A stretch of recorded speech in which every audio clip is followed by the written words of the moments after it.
In this video, I will show you how to go to Hong Kong Ocean Park using metro train.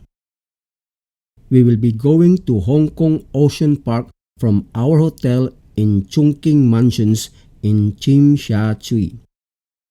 Tsim Sha Tsui is an urban area in southern Kowloon, Hong Kong.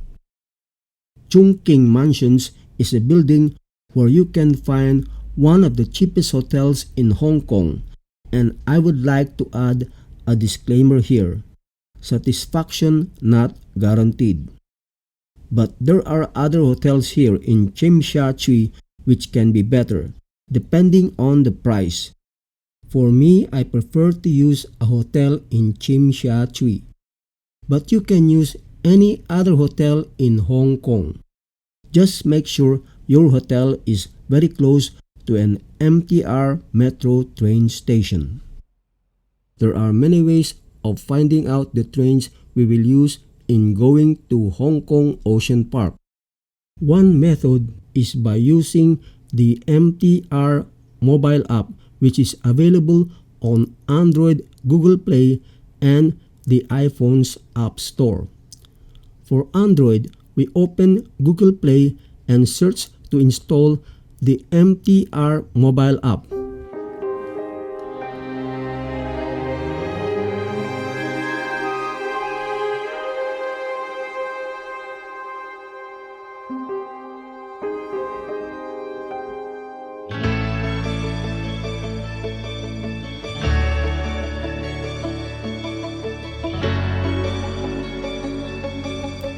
You can register your app if you want to. For now, we skip the registration by clicking Not Now. Then we click Next and again Next. Then we wait as the app downloads the latest mobile MTR data. Then we click the trip planner. We click on From and select MTR Station and type the MTR train station near our hotel, which in our case is the Tsim Sha Tsui, and select it on the list below. Then we click To and select MTR Station or History and select the Ocean Park and select it on the list below. We click on Suggested Route and we will see a suggested route. We click on it and we will see the whole train journey, which shows that we ride the Tuen Wan Line train at the Tsim Sha Tsui station at platform number 2 going to Central Station. Then we get down the train at the next station, which is the Admiralty Station.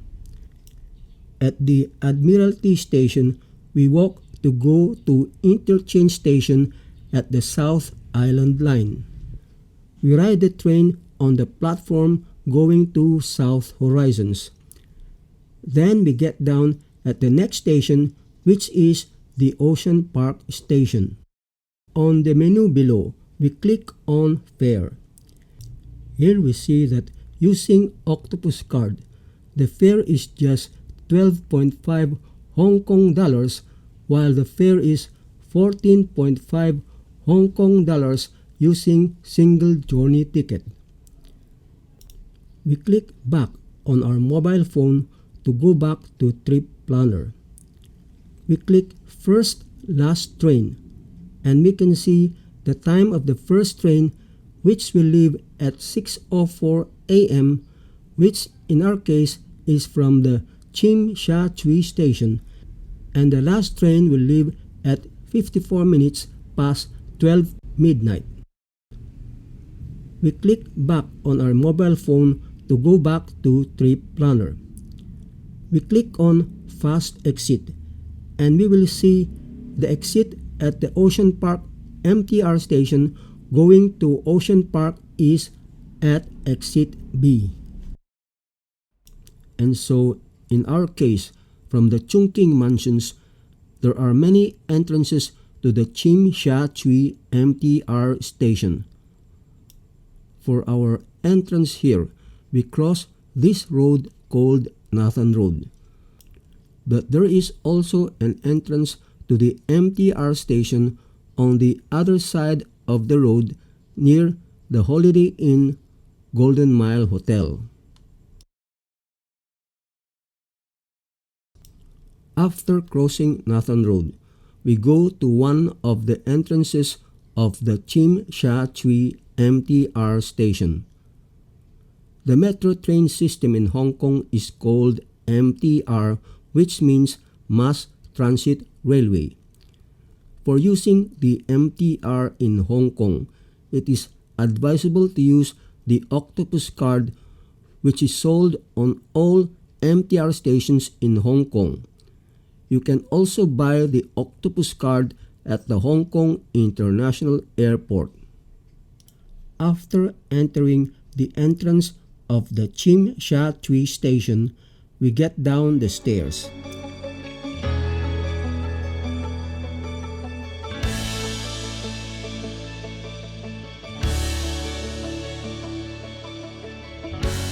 We enter the Chim Sha Tsui station ticket gates using Octopus card.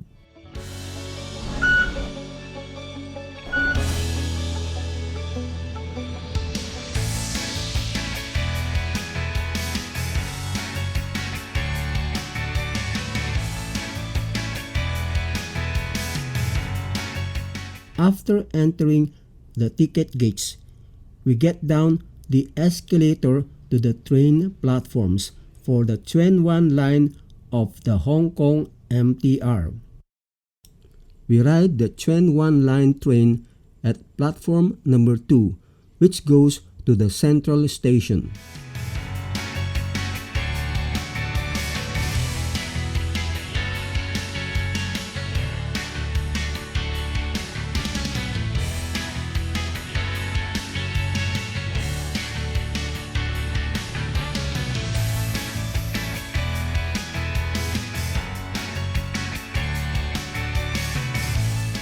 Immediately after riding the train, we get down at the next station, which is the Admiralty Station.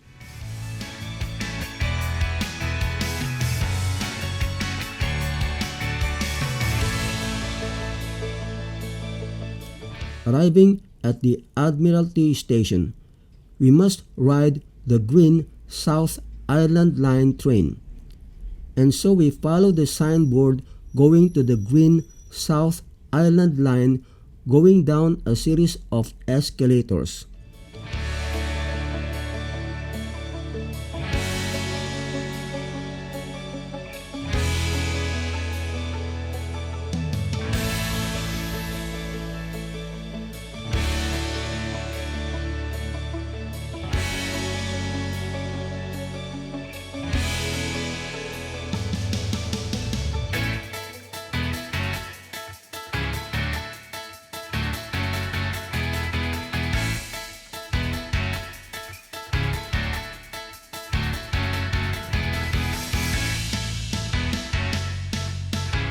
Arriving at the South Island Line train platforms, we ride the train going to South Horizons.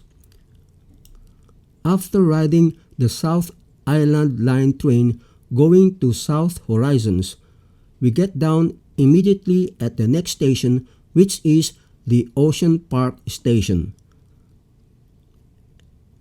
Arriving at the Ocean Park Station, we go down the stairs and go to exit B, which goes to the Ocean Park, Hong Kong.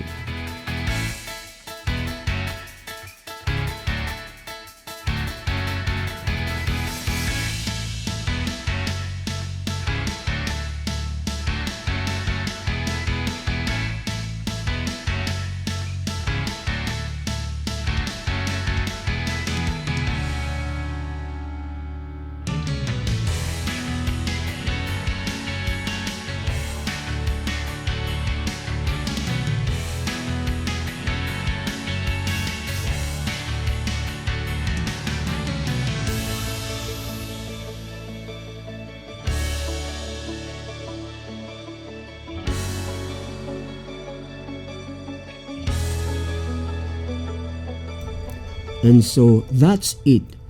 We finally made it to the Hong Kong Ocean Park using MTR Metro trains. See you in our next video where we can say It's going to tremble again. It's going to 3, tremble 2, again. 1, go! No, no, no, no. Tremble!